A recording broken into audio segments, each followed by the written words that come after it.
창세기 37장 말씀인데요. 창세기 37장 12절부터 22절까지 제가 읽어보겠습니다. 창세기 37장 12절부터 22절까지입니다. 하루는 그의 형들이 슈켐으로 그들 아버지의 양떼를 치러 갔다. 이스라엘이 요셉에게 말했다. 내 형들이 슈켐에서 양을 치고 있지 않느냐? 가라. 내가 그들에게 너를 보낸다. 그가 그에게 말했다. 예. 그가 그에게 말했다. 가서 내 형들의 평안과 그 양떼의 평안을 보고 내게 돌아와서 말하여라. 그가 헤브론 골짜기에서 그를 보내니 그가 슈켐으로 갔다. 어떤 사람이 그가 그 들에서 방황하고 있는 것을 발견했다.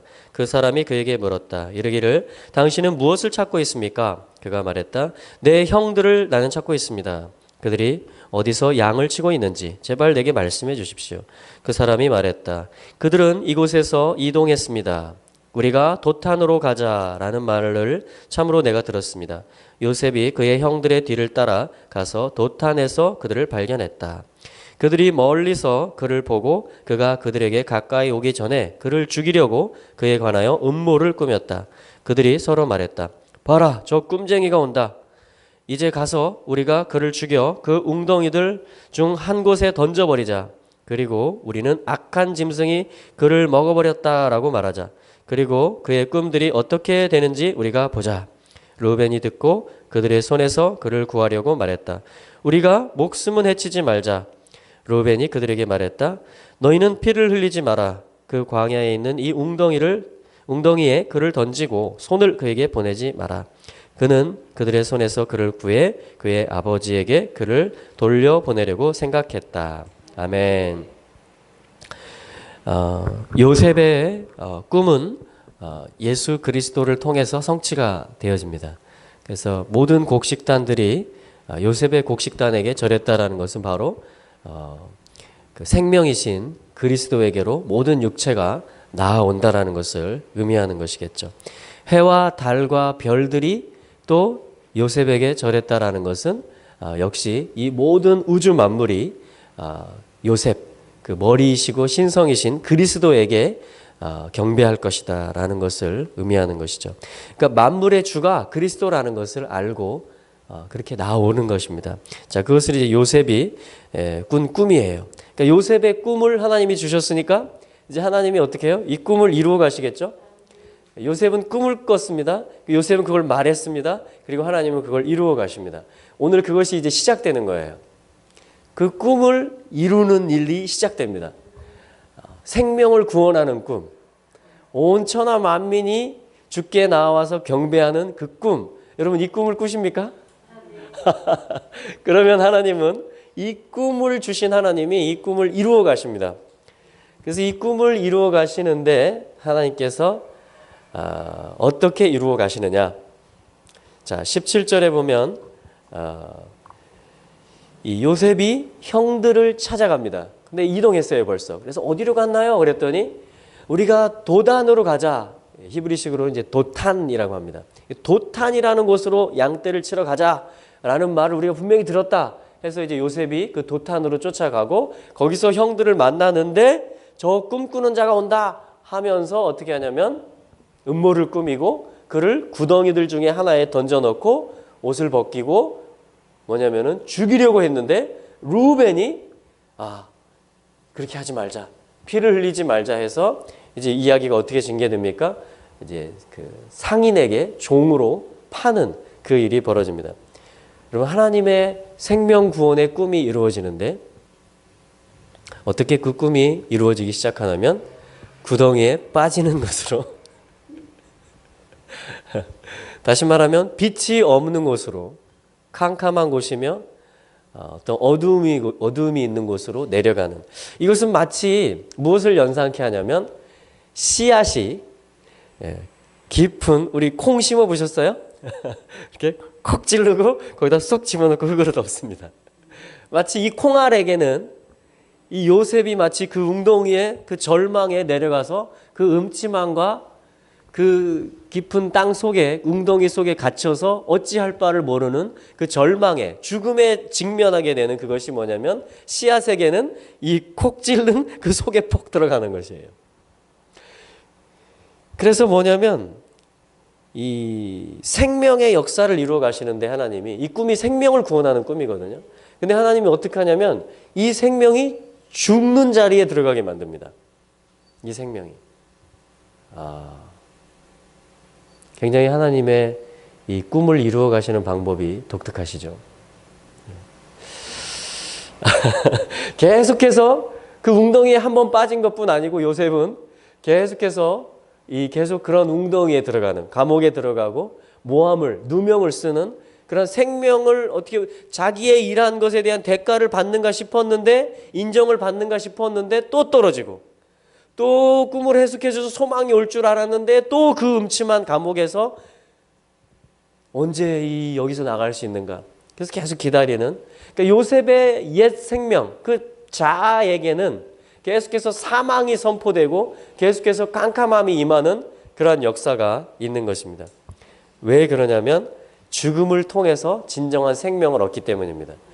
그리스도의 생명은 뭐냐면 죽음을 통과해서 얻으신 생명이에요. 그리스도는. 그리스도께서 역시 음부에, 무덤에 내려가셨습니다. 그리고 3일 만에 성경대로 부활하신 것이죠. 할렐루야. 그래서 이 하나님의 생명이라는 것은 이렇게 통과해야 되는 어떤 십자가, 내려가야 되는 무덤, 이러한 것들이 있는 것입니다. 우리의 삶에서 역시 우리의 생명이 완성돼 가는 데 있어서 또한 이러한 일들이 기다리고 있는 것이죠. 그래서 그 장소가 뭐냐면 도탄에서 지금 이 일이 벌어지고 있는 것입니다. 그 우리 말에도 뭐 나라 경제가 도탄에 빠졌다. 히브리 말하고 조금 같은 발음이 있는데 우스갯소리고, 이 도탄이라는 것은 뭐냐면은 어떤 완성을 향해서 가는데 십자가에 종속되는 어떤 길을 가는 데 있어서, 자, 그래서 뭐냐면 도탄이라는 말은 탑, 십자가가 있고요. 그리고 뭐냐면 이곳에 매달리고 종속되는 삶을 얘기합니다. 네. 그러니까 이 어떤 그 요셉의 꿈이 완성되는, 생명을 구원하는 그 일 가운데 요셉은 뭐냐면 자기의 의지로서 어떤 꿈을 펼쳐가는 것이 아니고 하나님에 의해서 계속 뭐냐면 이 십자가에 연결되고 어떻게 보면 사망의 어두움에 계속 직면하는 그 일들을 요셉은 어떻게 하냐면 하나님은 신실하게 이 일을 진행하시는 것이죠. 이게 뭐냐면 도탄이라는 말이에요. 히브리어로. 그러니까 도탄에서 이제 하나님의 꿈이, 이 요셉의 데스티니가 이제 펼쳐지기 시작하는 겁니다. 도탄에서. 그래서 이 뜻은 이제 뭐 샘들이다, 뭐 이런 뜻들도 있는데요. 자, 그러니까 우리는 하나님의 손의 역사를 봐야만 돼요. 하나님의 손은 우리를 생명을 얻게 하는 겁니다. 우리가 생명되게 하는 거예요. 그리스도와 연합되게 하는 거예요. 그러니까 요셉의 꿈에 우리가 동참되게 하는 것이며 그리스도의 십자가에 연결되어서 우리가 뭐냐면 그리스도의 부활을 누리게 하는 것이죠. 그래서 이 도탄에서 있었던 또 다른 성경에서의 사건이 어디에 나오냐면 열왕기 하 6장에 나오는데요. 거기를 한번 보겠습니다. 열왕기하 6장에 보면은 엘리사 선지자의 일인데 6장 13절 말씀 한번 읽어보죠. 열왕기하 6장 13절. 왕이 이르되 너희는 가서 엘리사가 어디에 있나 보라. 내가 보내어 잡으리라. 혹이 왕에게 고하여 가로되 엘리사가 도탄에 있나이다. 엘리사가 도탄에 있습니다. 요셉이 여기서 웅덩이에 빠졌던 것이에요. 그러니까 엘리사 선지자가 지금 도탄에 지금 있는 것입니다. 도탄에. 그런데 뭐냐면 선지자가 있으면, 하나님의 말씀이 있으면 이스라엘이 어떻게 돼야 돼요? 강성한 나라가 되고 적들을 다 물리쳐야 되고 뭐냐면 형통해야 되는데, 분명히 선지자가 있고 구원의 역사를 베푸는 하나님의 기적들이 있고 하나님의 말씀이 선포되고 대언되어지고 있는데, 엘리사라는 여호와가 구원하신다라는 선지자의 그 이름의 뜻을 가진 이 엘리사 선지자가 자리를 잡고 있는데, 웬걸? 아람 군대가 쳐들어오는 일이 지금 생긴 거예요. 이스라엘 전체를 죽이려고. 그런데 엘리사가 하나님이 주신 지혜의 영으로서 아람 군대가 지금 어디로 쳐들어오고 있고 어떤 작전을 쓰고 있는지를 다 보여줘요, 하나님이. 그래가지고 엘리사가 이 왕에게, 이스라엘 군대에게 이걸 알려줘가지고 다 그걸 막아냈어요. 그랬더니 이제 뭐냐면 아람 군대가 이번에는 이스라엘 군대와 전쟁을 하는 것이 아니고 한 가지 미션을 띄고 간다. 엘리사 한 명을 잡아온다. 요걸 가지고 지금 군대를 보내서 지금 정보를 입수했잖아요. 선지자가 지금 도단에 있습니다. 이 정보를, 첩보를 입수해가지고 14절에 보니까 왕이 말과 병거와 많은 군사를 보내매 저희가 밤에 가서 그 성을 에워쌌더라. 15절에 여러분 이렇게 되면 어떻게 될까요, 여러분? 우리가 분명히 하나님의 말씀을 선포하고 있고 하나님의 구원의 역사를 보고 어떤 우리가 부활을 향해서 어떤 요셉의 꿈을 향해서 우리가 그리스도를 향해서 전진하고 있는데 어떤 일이 벌어진다? 창세기에서는 감옥에 빠지는 일이 벌어지고 노예로 팔려가는 일이 벌어졌습니다. 열왕기하 이스라엘의 역사에서는 지금 이 생명을 맡고 이 신실하게 걸어가려고 하는 이 엘리사 선지자를 잡으려고 하는 많은 아람의 군대가 투입되는 이러한 일이 벌어진 것입니다. 여러분 이 길을 가시겠습니까? 할렐루야. 예.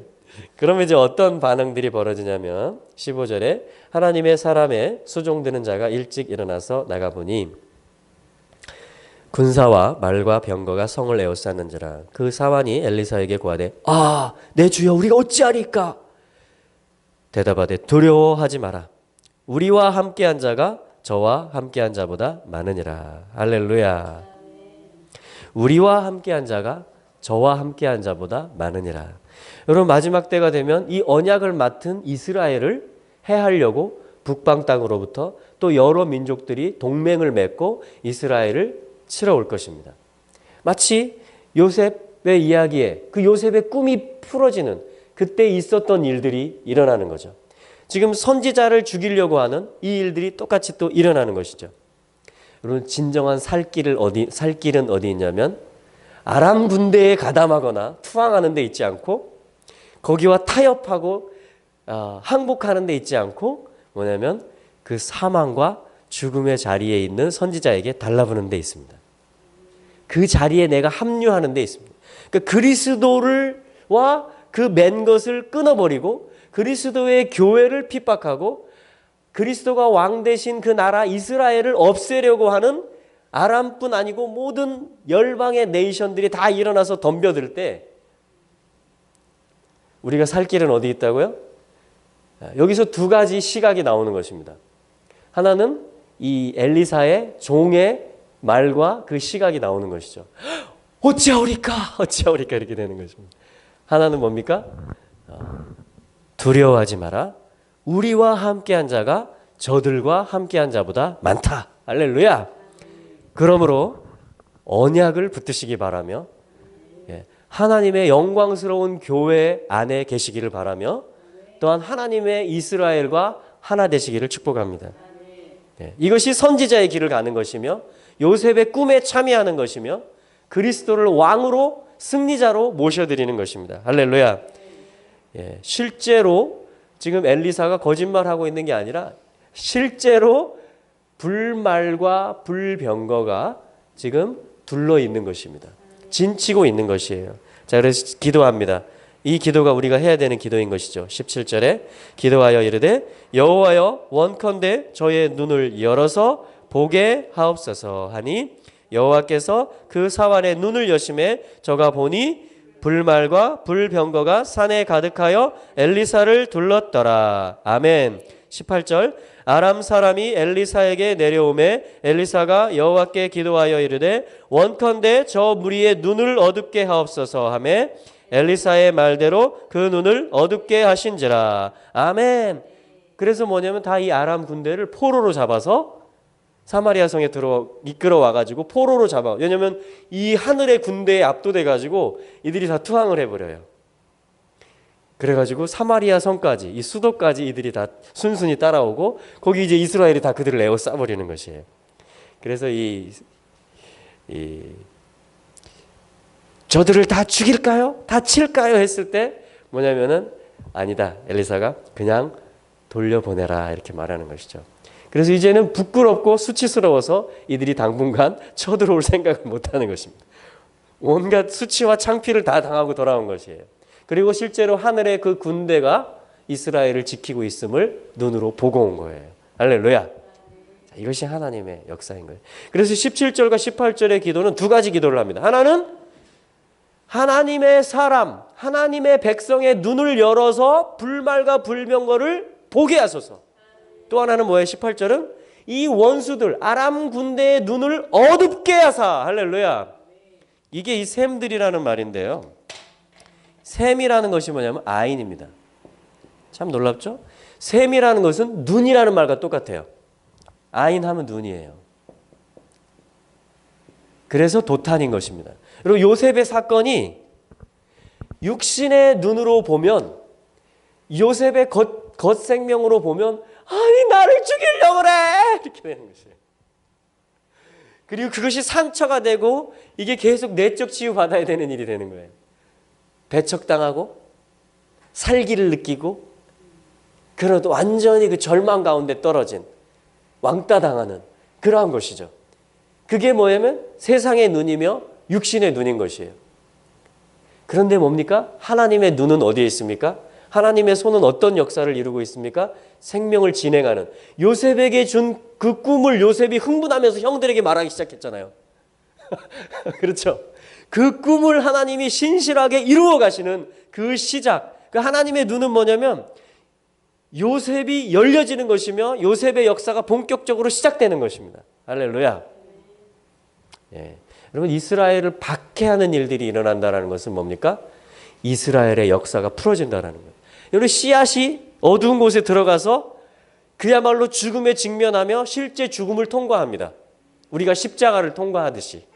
실제 그 씨앗의 형질이, 그 씨앗의 형태가 어떻게 되면 껍질이 벗겨지고 수분이 오고 양분이 있고 그 캄캄함 속에서 뭡니까? 다 없어져 버리는 것이에요. 다 죽어져 버리는 것입니다. 씨앗 자체가, 그 씨앗이라는 생명이 다 죽어버리는 것이에요. 그래서 이제 뭐가 돼요? 새 생명이 돼서 발화를 합니다. 이것이 열매의 시작이에요. 이것이 이 씨앗의 본질이 드러나는 역사의 시작인 것인데 그것이 도탄에서 벌어진 것입니다. 도탄에서. 엘리사의 사건도 똑같죠? 엘리사의 사건. 그러니까 우리가 어떤 일을 만났을 때 하나님의 관점을 가지게 된다면 그것에서 하나님의 군대가 우리와 함께하고 있으며 하나님의 손이 나와 함께하고 있으며 여호와는 나의 빛이요 나의 구원이시니 내가 누구를 무서워하리요. 할렐루야. 오늘 읽은 시편이에요. 27편. 할렐루야. 그러면 이것이 승리로 이어지는 것이며 주님의 전으로 가서 주님의 아름다움을 보는 일이 되는 것입니다. 그래서 이게 뭐냐면 이 아인 하면 눈 하나를 가르쳐요. 눈 하나. 샘들이라는 것은 사실은 눈이 두 개가 있다는. 아이나 임 하면은 눈들이 돼서, 왜 눈은 항상 두 개죠? 그래서 에나임 하면은 뭐냐면 두 눈. 눈 하면 에나임이라고 합니다. 그러니까 두 개의 관점이 있다라는 암시예요. 이것은. 요셉의 생애를 보고 이스라엘의 역사를 보고 또 교회도 마찬가지죠. 그럼 오늘날 어떤 교회를 박해하려고 하는 시도가 있습니까? 앞으로 또 있을 수 있을까요? 얼마든지 있을 수 있습니다. 그러나 그때 우리가 어떤 눈을 가져야 된다고요? 어떻게 할까요? 어떻게 할까요? 이게 아니고 그때 하나님이 우리의 눈을 여셔서 언약을 보게 하시고 십자가를 보게 하시고 그리스도께서 오셔서 왕이 되시는 그분이 정말 모든 볏집단들의 경배를 받으시고 해와 달과 별들의 예배를 받으시는 만민의 주관자로서 생명의 주인으로서 그리스도께서 등극하시고 그분이 왕이 되시는 그 일이 지금 프로세스로 진행되고 있다는 것을 볼 수 있는 눈을 가져야 되는 것이 뭐냐면 바로 이 도탄의 시점인 것입니다. 이 도탄이라는 플레이스를 말하는 것이에요. 할렐루야. 그래서 여러분 축복하는 것은 뭡니까? 우리 토라는 참 재밌어요. 그죠? 어떻게 보면 이게 항상 우리에게 소망을 줍니다. 항상 우리가 믿음으로 어떤 말을 해야 되고 어떤 관점을 가져야 되는지를 가르쳐줘요. 할렐루야. 그래서 오늘도 믿음으로 승리하시기를 바라고요. 도탄과 같은 일이 날마다 우리 가운데 있을 수 있습니다. 우리 자녀들에게도 이 땅과 교회들에게도 얼마든지 이 일들 가운데 있어요. 그때 우리가 똑바로 눈을 떠서 주님을 볼 수 있다면 우리는 하나님의 나라를 향해서 한 걸음 더 다가갈 수 있을 것입니다. 주님 주의 이름으로 축복합니다. 아멘. 할렐루야.